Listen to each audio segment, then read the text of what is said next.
So the law says you can get a patent if you invented something that is new and not obvious.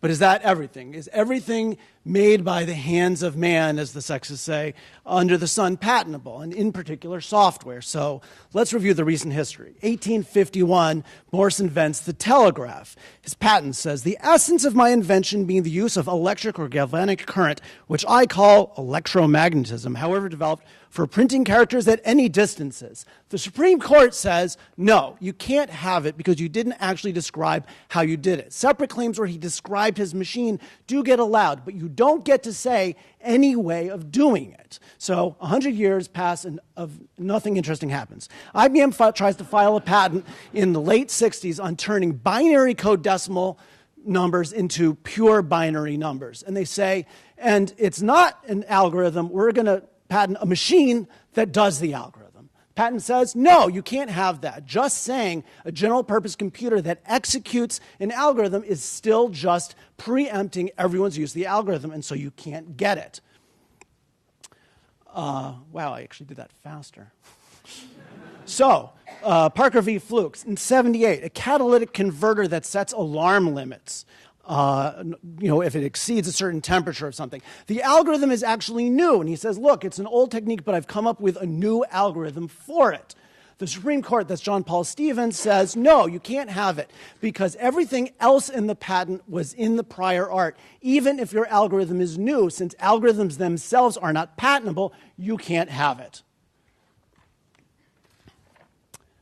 Diamond v. Deere, a process for curing rubber and turning it into new shapes, using the Arrhenius equation with the aid of a digital computer. But that's not all to the patent. There's timers, there's temperature sensors, there's a frequency. You repetitively compare each calculating. Rehnquist says that's fine. It's okay now to have an algorithm in the patent, as long as you have other stuff, too, that actually applies the patent in an inventive way. This opens the door a crack to software patents, and from that point, you have it.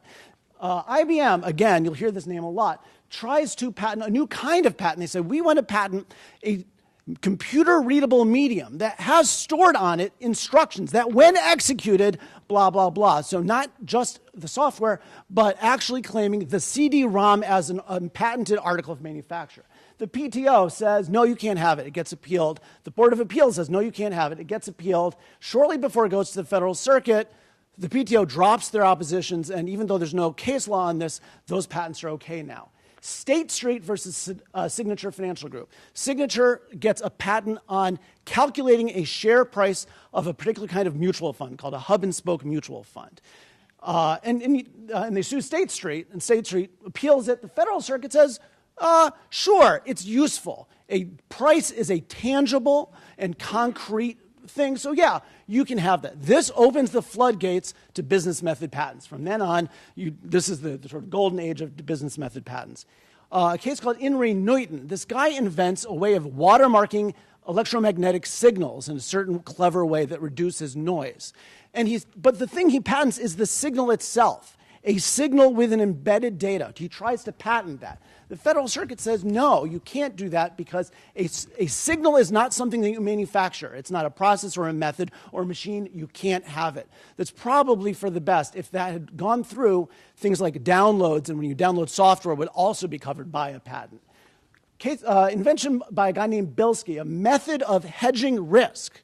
There's no computer, there's no machine in this patent at all. It is just a method of hedging risk. Coal plants sell options to buy power to brokers who sell it. The Federal Circuit says, no, that's not. And the reason is that to be patentable, something has to either be a particular machine or it has to transform something, machine or transformation, the transmogrifier, transform something else that's patentable. It gets appealed to the Supreme Court. The Supreme Court says, we agree with your conclusion, but not your test. Machine or transformation is a perfectly good test, but it is not the only test.